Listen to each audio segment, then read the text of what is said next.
Sofinco, pensez votre logement pour demain. Travaux, domotique, sécurité, bien-être. Sofinco présente Sud Radio, la vie devant nous. Bonjour à tous, ravi de vous retrouver pour un nouvel épisode de La vie devant nous. Alors chaque dimanche avec nos invités et qui sont là. On vous donne envie de bien vivre votre âge avec le sourire et long aussi. Alors cette émission elle est faite pour vous, que vous soyez enfant, parents, grands-parents, voire même arrière-grands-parents, parce que oui, c'est une première en France et dans l'histoire. 4 générations en fait cohabitent aujourd'hui. Il faut dire qu'on a gagné. C'est une bonne chose. Plus de 30 ans, en tout cas on va vous rendre positif, plus de 30 ans d'espérance de vie en un siècle.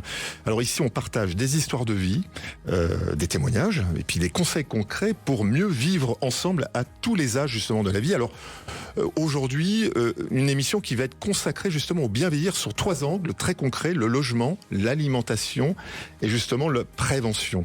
On commencera avec Mathilde Cavalier, qui est secrétaire générale de l'IHU Health Age, pour nous expliquer justement comment un programme de prévention innovant ICOP, développé autour du repérage précoce des fragilités, justement va nous permettre à chacun d'agir avant que les difficultés ne s'installent. Notre grand invité sera ensuite Rosemary Carnero, qui est vice-présidente de Client Engagement, qui est un cabinet spécialisé dans la santé à plus A, et qui viendra décrypter justement les enseignements d'une grande étude nationale sur l'alimentation et le bien vieillir. C'est historique, je crois que c'est une des grandes premières. Et enfin, on va recevoir Alexandre Petit, qui est président d'Alogia, qui est une entreprise engagée dans l'innovation au service justement de la prévention, de l'autonomie, du logement, du bien vivre ensemble.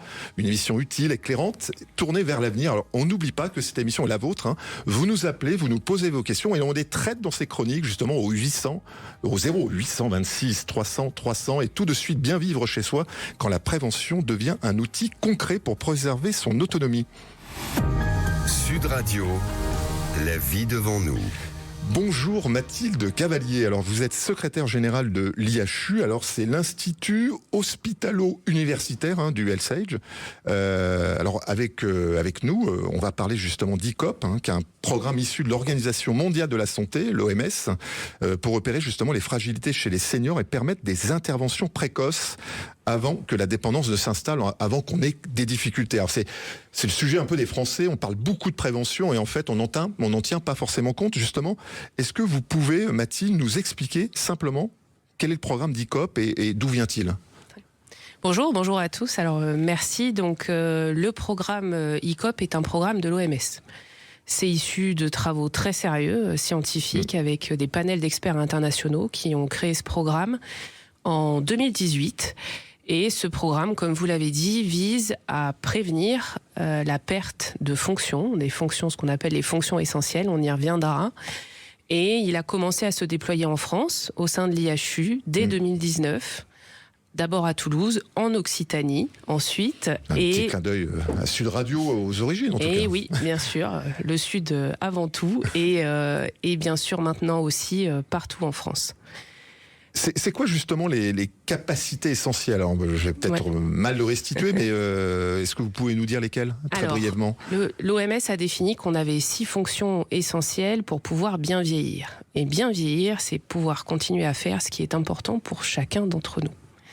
Et il faut donc préserver ces 6 fonctions essentielles, que sont la cognition, donc notamment la mémoire, par exemple, la mobilité, l'audition, la vision, la vitalité dans laquelle on inclut la nutrition et bien évidemment l'état psychologique. Et ces 6 fonctions essentielles, quand on les additionne, forment ce qu'on appelle la capacité intrinsèque de la personne. Et c'est donc cette capacité intrinsèque qu'on essaye de maintenir pour bien vieillir. Alors justement, ICOP, c'est pas seulement un test en fait, donc c'est un questionnaire. Est-ce que vous pouvez nous décrire un peu le parcours de la promesse en quelque sorte, et le gain que ça peut apporter ? Alors, ICOP, c'est un programme effectivement en 5 étapes.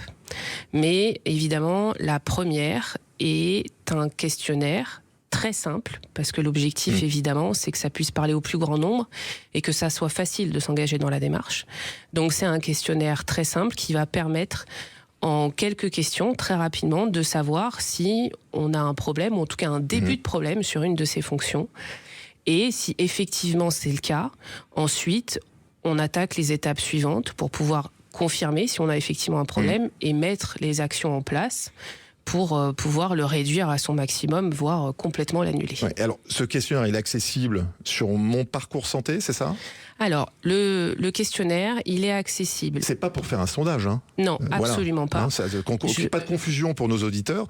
C'est un questionnaire médical, en quelque sorte, on peut le dire. On peut le dire, effectivement. Qui est protégé, puisqu'en fait, il va vers un espace qui est spécifique, qui est mon espace santé, que tout le monde connaît, en fait. Hein, oui. Et donc ça va permettre. Qu'est-ce que ça va permettre en fait de répondre à ces questions ? Alors, ça permet d'identifier si on a une alerte sur une des fonctions. Oui. C'est ça, avant tout.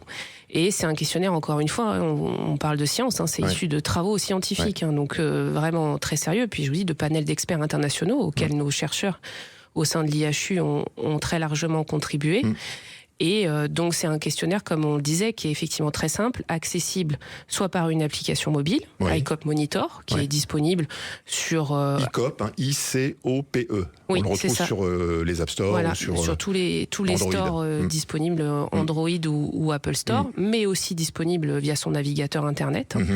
Vous pouvez vous rendre sur le site icop.fr qui à la fois explique tout le programme, mais vous permet aussi de vous inscrire et donc d'entamer la démarche. Alors, il y a un élément important, parce que pour l'Occitanie, il y a un petit avantage. Déjà, c'est un programme qui est valable partout en France. Oui. Pour l'Occitanie, on est rappelé, c'est ça, je fais mon questionnaire santé, de prévention, attention, et on est rappelé par un médecin ou un professionnel de la santé ? Effectivement, il y a une petite spécificité sur l'Occitanie, puisque l'IHU a développé une couche un peu supplémentaire quand on passe cette première étape avec ce questionnaire, c'est qu'il y a une plateforme avec des infirmières qui vous rappellent si jamais vous avez une alerte et qui à la fois permettent de commencer en tout cas à confirmer ou à infirmer qu'il y a effectivement un sujet. Et ensuite vous oriente dans un parcours si c'est nécessaire. Après, évidemment, comme on l'a dit, le programme il est déployé partout en France. Aujourd'hui, c'est plus de 120 000 quand même personnes qui déjà sont inscrites et c'est gratuit, complètement gratuit. Donc, bien évidemment. La prévention, faut y aller, c'est gratuit, c'est des professionnels de santé, voilà, c'est gratuit, simple, accessible partout.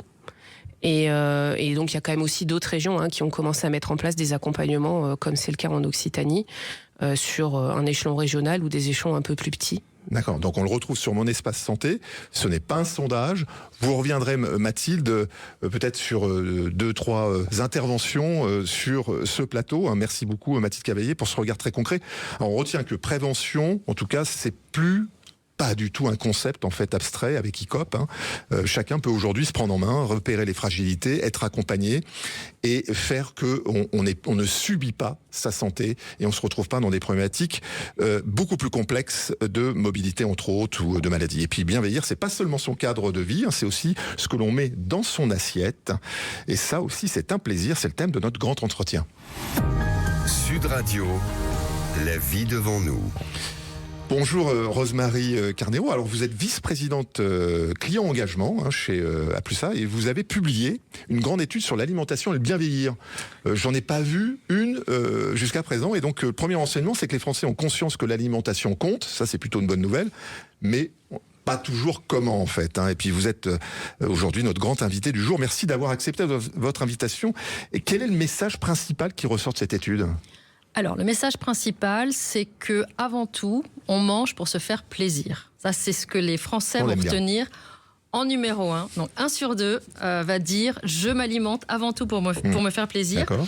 Après, on a quand même pas très loin derrière, puisqu'on a 4 sur 10 qui vont nous dire « je mange en ayant quand même l'idée de préserver ma santé ». Ça, c'est quand même... Et le troisième... un tiers des Français, ça va être pour gérer son poids. Alors, vous montrez en fait que le plaisir reste central, même en vieillissant, ça c'est plutôt une bonne nouvelle. Alors, moi j'ai un chiffre qui m'a interpellé quand même, et c'est un peu le sujet de la prévention d'aujourd'hui, ce dimanche, c'est seulement un Français sur 2 se dit bien informé sur ses besoins nutritionnels. Alors pourquoi ce déficit en fait ? Tout à fait, c'est quelque chose qu'on a constaté. Quelque part, on sait que c'est important. Mais quand on regarde le niveau de connaissance, effectivement, on n'a qu'un 1 sur 2 qui se dit qui connaître ses besoins nutritionnels. Et ça, pareil, quel que soit l'âge, on a ce 1 sur 2 qui n'est pas complètement sûr de ce qu'il doit mettre dans son assiette. Alors, il y a un cap des 50 ans qui est dans votre étude, ou qui marque vraiment un tournant dans les comportements alimentaires, là. Oui, tout à fait. Et c'est vraiment quelque chose qui... on a ce passage des 50 ans qui, quelque part, réveille un peu. Et on se dit, il faut peut-être que je commence à faire attention. Mais on a quand même constaté qu'un Français sur 2 a changé son alimentation au cours des 2 dernières années. Ça c'est intéressant alors. Et justement pour quelles raisons ? C'est pour bien vieillir ou c'est esthétique ? Chez les plus jeunes, on est plutôt dans une stratégie de renforcement, donc d'enrichissement. On va aller chercher des protéines, on va aller chercher des probiotiques pour l'immunité, on va aller chercher des compléments nutritionnels pour la fatigue, voilà. La beauté, la mémoire, tout à fait, rester en forme. On est vraiment dans l'âge actif. Un peu du marketing, oui. Voilà, avant 50 ans, c'est rester actif et améliorer ses performances. D'accord. Et quand on passe les 50 ans, on est dans une stratégie qui est plutôt de restriction. C'est-à-dire qu'on va diminuer. Alors, je ne sais pas si c'est à force de nous dire attention, ou si c'est les premiers bilans biologiques qui font que ça commence peut-être à y avoir quelques conséquences. Mais en tout cas, à partir de 50 ans, les personnes vont diminuer. D'accord. Bon. On va y revenir justement parce que le côté restriction, c'est pas forcément dans le plaisir de bien manger, mais justement on voit que les intentions sont là, mais entre savoir-faire et savoir, il y a parfois un fossé en fait. On marque une courte pause et on se retrouve juste après pour parler justement des solutions concrètes. Restez avec nous sur Sud Radio. Sofinco, pensez votre logement pour demain. Travaux, domotique, sécurité, bien-être. Sofinco présente Sud Radio, la vie devant nous. De retour sur Sud Radio, vous êtes dans La vie devant nous, votre émission qui casse les clichés sur les seniors, mais pas que. Et puis voici la seconde partie de notre émission et on est toujours avec notre invité. Sud Radio, la vie devant nous. Nous sommes de retour avec Rose-Marie Carnero. Je rappelle que vous êtes la vice-présidente client engagement chez A+1, qui est un cabinet d'études spécialisé sur la santé. Vous avez publié une grande étude sur l'alimentation et le bien vieillir. Justement, votre étude montre que beaucoup de Français ont déjà changé leurs habitudes. C'est ce que l'on disait juste avant. Qu'est-ce qui les motive réellement ? Alors, quand on passe le cap de la cinquantaine, c'est vrai qu'on est dans une stratégie on va changer son alimentation, mais plutôt sous l'angle de la restriction. On va commencer à diminuer le sucre, le gras, le sel, et puis on a les protéines. Et là, on a été surpris dans l'étude. Les protéines, on ne sait pas trop quoi en faire. On en a une partie qui les augmente, une partie qui les diminue. Ça reste... alors qu'on sait qu'en vieillissant, on a besoin de ce capital, de cette masse musculaire qui doit être maintenue. Et c'est vrai que les protéines, on n'a pas une connaissance. Clairement, l'étude montre que les Français n'ont pas une bonne connaissance de l'importance des protéines en vieillissant. Oui, en fait, je crois qu'on est perdu un peu entre les images projetées, les conseils dans les réseaux sociaux qui ne sont pas forcément qualifiés, peut-être la difficulté aussi à trouver, on va en parler, des endroits ou en tout cas des tiers de confiance qui, au-delà du médecin, pour justement nous accompagner, parce que c'est sous-estimé, donc chez les plus de 65 ans, malgré le risque de dénutrition. C'est ce que vous observez en fait dans l'étude. Ça, c'est un vrai sujet de santé publique quand même. Oui, exactement. Et c'est pas simplement dans cette étude, on l'avait déjà vu dans d'autres études que l'on a menées, la protéine, on ne sait pas quoi en faire en fait. Autant on a bien reçu le message du sucre, du gras et du sel. On se dit bien, voilà, cardiovasculaire, toutes les maladies, le diabète. On a l'impression que ça, c'est plutôt bien rentré dans le discours. En revanche, les protéines, on le voit, nous, plus on vieillit, quand on interroge des personnes d'un certain âge, elles hésitent elles ont moins d'appétence pour la viande, moins d'appétence pour même les produits laitiers parfois. Et là, il y a un vrai sujet. En fait, les seniors s'informent surtout en fait via leur médecin, mais c'est souvent parce que j'ai un problème. On fait rarement des check-up. Il y a un parcours santé de prévention qui est difficile aujourd'hui, même si avec ICOP, on en parlait. Voilà, vous avez votre questionnaire. Mais on voit qu'on n'est quand même pas forcément bien outillé. Est-ce que c'est un levier suffisant, le médecin, aujourd'hui, pour la prévention, notamment sur la nutrition et ces points de questionnement, protéines, pas protéines, qu'est-ce que je dois faire ? Le médecin, c'est la porte d'entrée, mais c'est la porte d'entrée souvent dans la maladie. En fait, c'est quand on est malade qu'on va voir le médecin. C'est vrai qu'on n'a pas aujourd'hui une vraie stratégie de s'informer sur comment rester en bonne santé. Et on voit bien que plus on avance en âge, plus le médecin compte, l'avis du médecin, les conseils qu'il va donner comptent, alors que sur les plus jeunes, on a des modes d'information qui sont beaucoup plus diversifiés. Les réseaux sociaux, ils sont beaucoup plus proactifs dans la recherche d'informations. Sauf que, bon, c'est pas forcément qualifié. Peut-être Mathilde Cavalier, je rappelle, vous êtes vice-présidente, non, vous êtes même... secrétaire générale. Secrétaire générale, excusez-moi.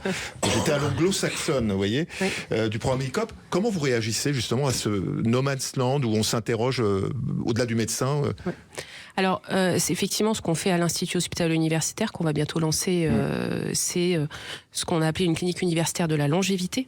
Et l'idée, c'est vraiment de pouvoir proposer une toute nouvelle, alors non pas d'offre de soins, puisque là, on n'est pas dans le soin, mais d'offre de prévention, pour permettre à des gens dès 60 ans, dès 50 ans, de venir et d'avoir une consultation qui est vraiment dédiée à ça. C'est-à-dire que les gens ne sont pas malades, mais on va voir s'ils sont sur une bonne trajectoire de vieillissement, et si c'est pas le cas, qu'ils puissent avoir les conseils qui leur permettent de rétablir cette trajectoire et voire même encore de l'améliorer. Rosemary, peut-être un conseil simple à retenir pour bien manger et bien vieillir. Oh, c'est très compliqué. Et dès qu'on rentre dans la vie des gens, c'est très compliqué de donner des conseils. En gros, il faut que les personnes arrivent à un moment à se prendre en charge et à se dire, c'est pour moi. Ce que je fais, c'est pour moi. C'est pas pour la société. C'est pour rester en bonne santé. Voilà, justement, une bonne nouvelle peut-être, Mathilde Cavalier. Allez. Effectivement, on en parlait quand même pour l'avoir en tête. Les études récentes de l'adresse, donc des études très sérieuses, montrent que aujourd'hui, une personne de 70 ans correspond à en fait une personne de 60 ans il y a une vingtaine d'années. Donc, 10 ans. Tout va mieux quand même. Écoutez, ce dimanche matin, c'est formidable. Merci beaucoup, alors, Rosemary Carnero, pour ces éclairages précieux, et puis ces échanges aussi avec Mathilde Cavalier. Ce qu'on peut dire, bien vieillir, c'est pas non plus rester seul face à ces enjeux, c'est aussi une question de lien, d'accompagnement, d'innovation collective, en fait, et de prévention. Et puis, si l'innovation, justement, devenait un outil pour mieux vivre ensemble à tous les âges, c'est l'objet de notre dernière chronique. Sud Radio, la vie devant nous. Alexandre Petit, bonjour. Vous êtes président d'Alogia, une entreprise qui travaille sur le logement, le numérique, le lien social. Ça fait beaucoup. Alors, vous avez une conviction qui nous plaît beaucoup. C'est bien vieillir, c'est pas seulement une affaire individuelle. Alors, pourquoi justement ce lien social est-il devenu un enjeu majeur du bien vieillir, et puis surtout la prévention? Et puis peut-être nous expliquer ce que fait Alogia là-dessus. Bien sûr, avec plaisir. Donc, Alogia, c'est une société qui intervient au domicile des personnes âgées via des partenaires mutualistes, assurantiels ou caisses de retraite. Et on a accompagné un peu plus de 30 000 personnes âgées en direct dans leur logement pour mettre en place les solutions du bien vieillir. Notre conviction, c'est qu'on a un système aujourd'hui où le schéma se répète un petit peu tout le temps.